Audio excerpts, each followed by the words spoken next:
salam sejahtera. Kami dari kumpulan KOR, Kadet Polis SMK Seri Perangai akan menerangkan tentang asal bantu mula. Saya Adam Daniel bin Johari akan menerangkan 8 bahan yang terdapat dalam peti pertolongan cemas. Pertama adalah paracetamol. Gunaan paracetamol adalah untuk menahan sakit daripada demam. Krim pemanas adalah untuk otot kaki atau kekenyangan kaki. Yang ketiga adalah larutan iodin. Gunaannya adalah untuk membunuhkan kuman pada bahagian luka. Gunting adalah untuk memotong balutan yang berlebihan. Micropore adalah untuk melekatkan pelekat di bahagian luka.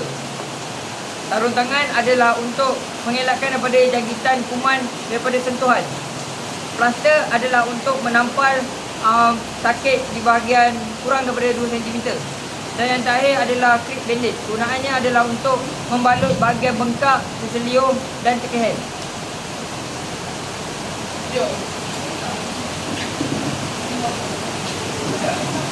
Saya Muhammad dan Jatra mengumpulkan cara rawatan luka klinik di dahi.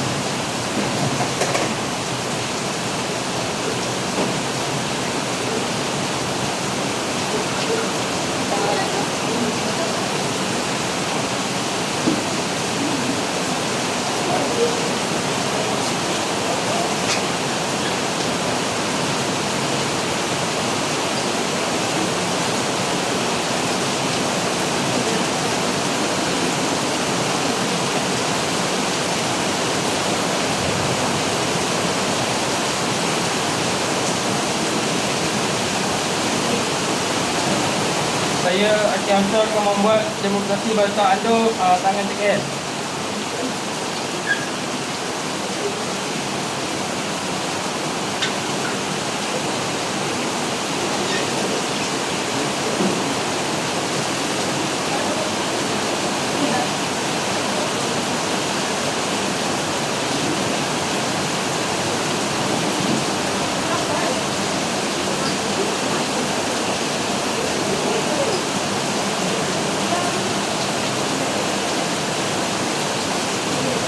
Saya Muhammad Jamshah akan menunjukkan tugas yang ada di sini.